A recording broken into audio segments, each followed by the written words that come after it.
Ok, alors on va attaquer ici un sujet qui est un des sujets principaux sur cette deuxième partie de semestre, qui est la conception d'API REST, mais aussi la documentation, la spécification d'API REST et leurs tests de manière systématique et automatisée. J'ai vu, c'est un petit peu la même remarque que j'avais faite par rapport à Spring Boot. J'ai vu dans pas mal de groupes ou chez pas mal d'étudiants que il y a pas mal de gens qui ont déjà utilisé Swagger. C'est notamment dû au fait que Swagger, qui à la base était quelque chose d'un petit peu exotique, enfin il fallait faire le choix d'aller le chercher et d'utiliser. Aujourd'hui, Swagger et OpenAPI sont intégrés dans énormément de frameworks, presque tous les frameworks. Donc quand on commence à faire du développement web, quand on commence à utiliser des frameworks, Swagger vient avec. Donc c'est ce qui explique que pas mal de gens dans la classe ont déjà été exposés à Swagger, mais c'est probablement pas le cas de tout le monde. Donc, dans cette vidéo, je ne vais pas forcément aller dans tous les détails. On va commencer à introduire le sujet. Et puis, je vais aussi vous orienter vers des webcasts et puis vous expliquer, c'est comme toujours, il y a des webcasts que j'avais enregistrés il y a quelques années, où finalement, ce que j'explique, les concepts, la manière générale d'utiliser les outils restent valables. Par contre, il ne faut pas chercher à recopier le code ou à utiliser le code tel quel, puisque les outils bougent, évoluent, euh, et, et donc il faut faire des adaptations. Puis c'est ce que je refais après de manière régulière et que j'ai refait cette année aussi pour mettre à jour. Mais par contre, c'est intéressant d'écouter ces webcasts parce que j'explique aussi plus la raison d'utiliser l'approche et puis la manière générale de l'utiliser. Donc, je vais prendre un peu de temps dans cette vidéo aussi pour vous montrer ce qu'il y a dans les webcasts ou les playlists des années précédentes. Et puis REST, on en a aussi parlé dans RES, hein. Normalement tout le monde a vu RES.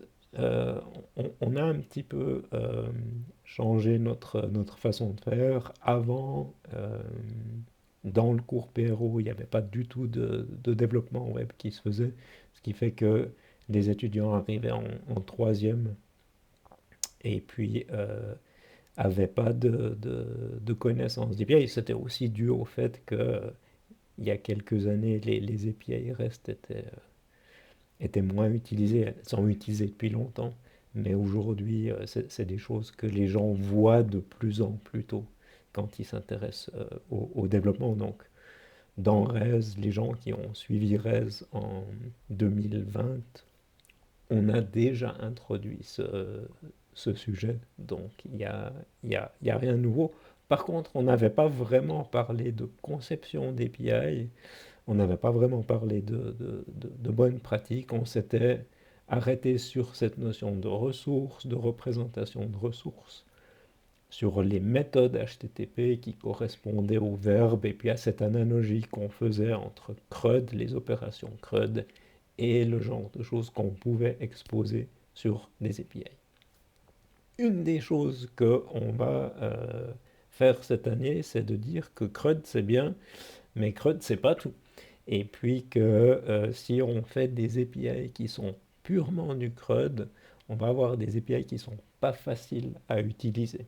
Donc ça, on va le voir aussi au travers de certains exemples, puis je vais déjà soulever une ou deux questions dans cette vidéo.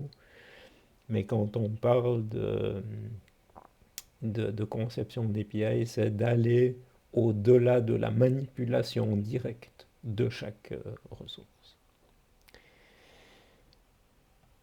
Euh, Bonne pratique, si vous faites une recherche sur bonne pratique d'API, vous allez voir qu'il y a des dizaines et des dizaines de blogs ou de sites web qui décrivent les choses et finalement, c'est toujours les mêmes sujets qui reviennent, qu'on va voir, qu'on va mentionner ici, mais c'est justement après, surtout quand on va faire le projet, qu'on va pouvoir critiquer les API quand elles sont créées, proposées la première fois, et puis que concrètement, sur un cas particulier, on va dire on pourrait faire les choses de manière un petit peu différente.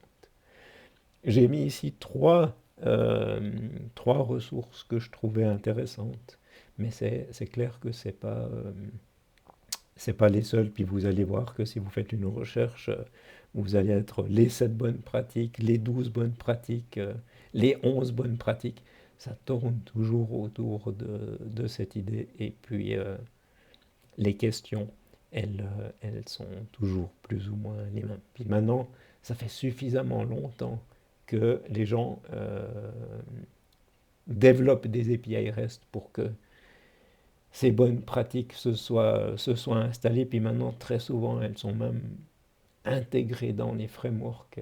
Et donc, quand on utilise les frameworks, on est aussi incité, guidé pour les appliquer. Je veux aussi vous dire, au fur et à mesure des vidéos, il y a certaines mauvaises pratiques qui me hérissent le poil et que vous devez donc faire attention à ne pas utiliser dans vos projets. Mais c'est aussi des choses qui sont assez générales que vous allez retrouver dans ces ressources.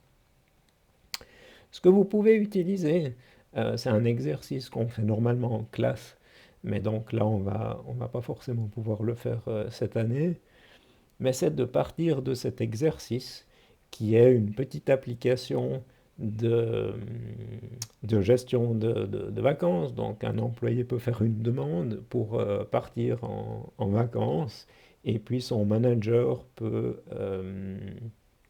approuver ou refuser la demande et puis on peut voir le statut de ces demandes. Donc c'est une petite application simple. C'est un bon exercice à faire, de prendre ça et se dire, ok, j'oublie la partie implémentation, je ne me pose pas de questions par rapport à comment je ferais ça en Java, avec Spring Boot ou pas Spring Boot, comment est-ce que je stockerais les choses dans la base de données, mais je me concentre vraiment sur l'API REST. Donc, je peux envoyer des requêtes get, post, put, patch, delete sur des endpoints, je peux envoyer des payloads JSON, je peux recevoir des payloads JSON. Comment est-ce que je ferais ces choses-là? Et juste avant, je disais, il n'y a pas que CRUD dans la vie. Vous avez un exemple ici où vous avez une demande de congé. Au moment où le manager va approuver la demande de congé, qu'est-ce qu'il va faire au travers de l'API? Est-ce qu'il va faire un put ou un patch sur la ressource demande et modifier une des propriétés? Ça, c'est ce qu'on ferait en CRUD pur. Ou est-ce qu'il va faire un post pour envoyer une autre ressource qui est la décision d'accorder les vacances ou l'approbation des vacances, qui derrière, du côté serveur, va déclencher un processus où le serveur, il y a des services qui vont être appelés et au final, l'état de la requête va être modifié. Mais donc, vous voyez, la question c'est est-ce que je modifie directement en tant que client l'état des attributs des différentes ressources, mais ça veut dire que moi, en tant que client, je dois connaître l'interprétation, la signification des champs. C'est ma responsabilité aussi de vérifier que si je modifie les attributs, les données restent cohérentes. Ou est-ce que j'exprime une opération métier dans un processus, un petit peu ce qui se passe quand j'envoie un document, j'ai rempli un formulaire, j'envoie un formulaire à l'administration et derrière, il y a un processus métier qui a des effets de bord. Et c'est là où vous voyez justement que quand on parle de petites API, de petites applications simples, CRUD est magnifique, va très très bien, et ce serait superflu de faire plus. Mais dès qu'on a des applications avec de la logique métier, de raisonner en termes, ok, j'envoie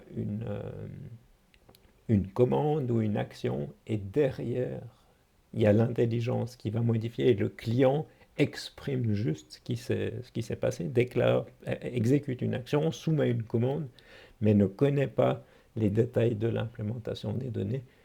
Vous allez à la fois avoir une API qui est plus facile à utiliser comme client, vous n'avez pas besoin de savoir ce qui se passe dans la boîte noire, vous exprimez juste ce que vous avez envie de faire. Et puis après, en termes d'implémentation, ça va aussi faciliter les choses. C'est pour ça que dans le premier projet, on avait vraiment mis en place ce système de commandes et de requêtes au niveau des façades. C'était aussi pour préparer la voie à ce type d'API. Donc, petit aparté, je vous encourage, surtout si vous n'avez pas fait de conception d'API, de prendre cet exemple. Faites-le, vous allez voir que c'est pas si simple que ça, hein. Même moi, quand je le refais, je me repose des questions. Mais du coup, c'est aussi quelque chose qu'on peut utiliser pour discuter. Si vous êtes coincé, on peut après faire des sessions et puis voir les différents points. En gros, quand vous allez faire les exercices, ça c'est quelques-unes des questions et ça correspond à peu près à ce que vous allez retrouver dans les bonnes pratiques, hein, dont je parlais avant. Donc, première chose, vous allez dire, ben, finalement, c'est quoi les ressources, hein, ce que je vais créer, modifier, supprimer, qu'est-ce que c'est? Donc, vous allez avoir cette étape de modélisation du domaine. Vous allez devoir définir les URL. Donc, pour chaque type de ressources, vous allez devoir définir une URL. Donc, très souvent, dans une URL, il y a le nom de la ressource au pluriel suivi d'un slash suivi d'un ID. Euh, dans certains cas, vous avez des relations entre les ressources, donc ça peut se traduire par des URL avec une structure, par exemple student slash 123 slash courses slash 122, parce que les étudiants suivent des cours. C'est une discussion. Est-ce que j'ai envie d'avoir quelque chose qui a une profondeur comme ça, ou est-ce que je préfère avoir quelque chose qui est à plat? Je pourrais avoir slash courses, point d'interrogation, by student ID, et puis donner l'ID. Donc on peut aussi exprimer ça de manière différente. C'est là où les avis ne sont pas forcément toujours les mêmes en fonction des designers. Ce qu'on va voir souvent, c'est que ça peut être intéressant d'avoir une profondeur, donc dans l'URL, de voir la relation, de voir l'association entre des objets. Par contre, il ne faudrait pas descendre à plus que 2 niveaux, parce que là, ça devient des URL extrêmement longues qui, de toute façon, sont illisibles. Moi, j'ai plutôt tendance à faire des URL très courtes et à travailler sur des filtres, mais ça, c'est un choix personnel. Comment est-ce qu'on modélise les actions? Ça, c'est une des choses les plus difficiles. Enfin, c'est pas forcément très difficile, mais ça demande une certaine gymnastique. Ce que vous allez voir très souvent systématiquement dans les bonnes pratiques, c'est que dans une URL, on va éviter d'avoir des verbes. Donc, ce que je veux absolument pas voir, c'est si vous dites, OK, j'ai slash students slash create ou slash students slash delete. Faites surtout pas ça. Ça, c'est le b.a.-ba de la conception d'API REST. Les 4 verbes de base, pourquoi les mettre dans l'URL? Vous l'avez déjà dans le verbe HTTP. Vous faites un post slash student pour créer un étudiant. Vous faites un delete slash student slash 123 pour supprimer un étudiant. Donc, remettez pas ces verbes de base dans l'URL. Ça, c'est le crime à ne pas commettre. Là où c'est un peu plus difficile, puis c'était ce qu'on voyait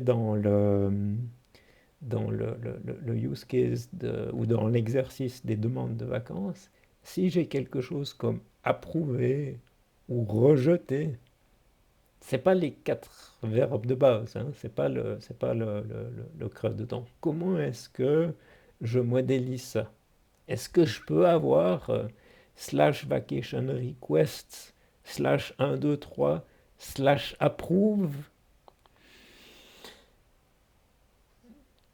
C'est un peu moins mal que d'avoir un delete ou un create dans l'URL.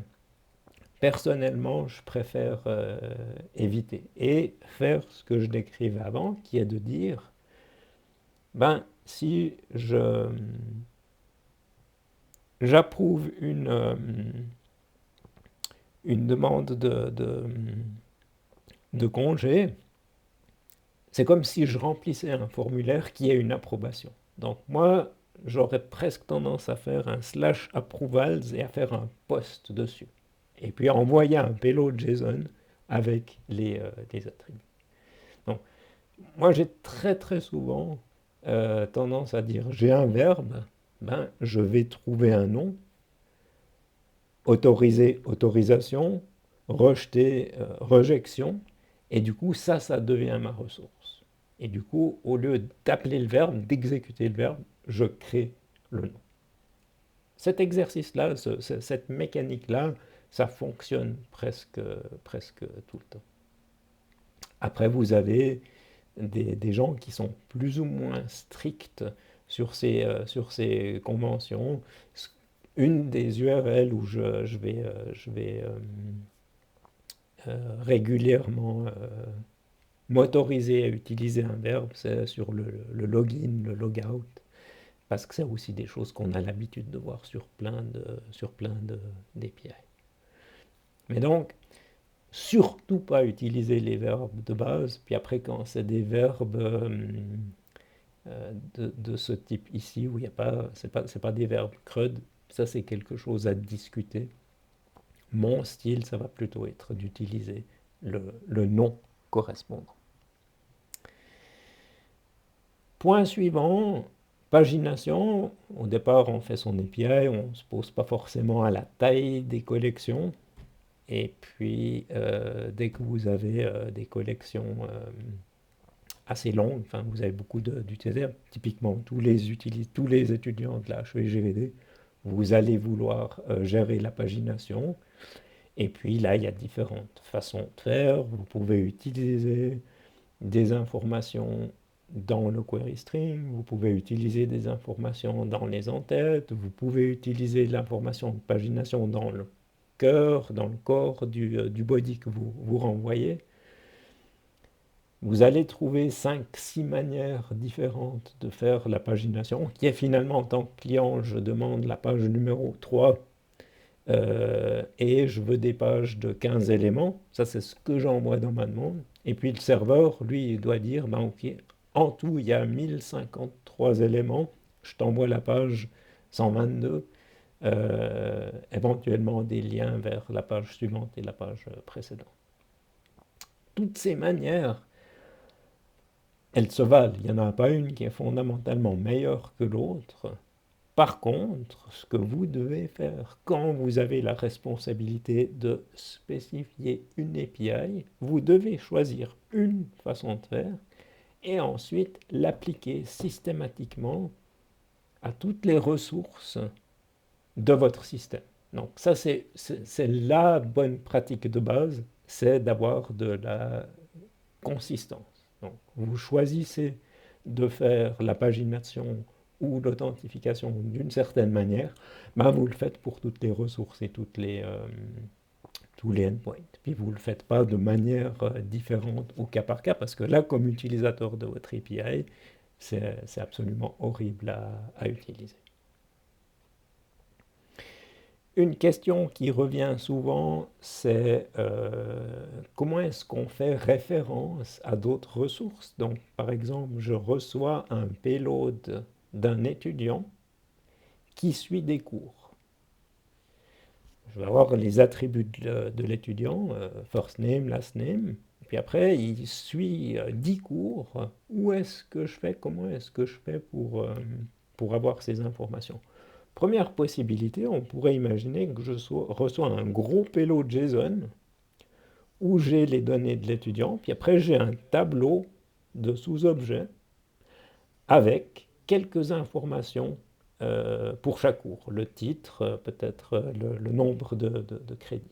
Donc, en un appel HTTP, je reçois un DTO qui est assez riche, qui me permet, sans devoir faire 7 appels HTTP, d'avoir ces informations de base.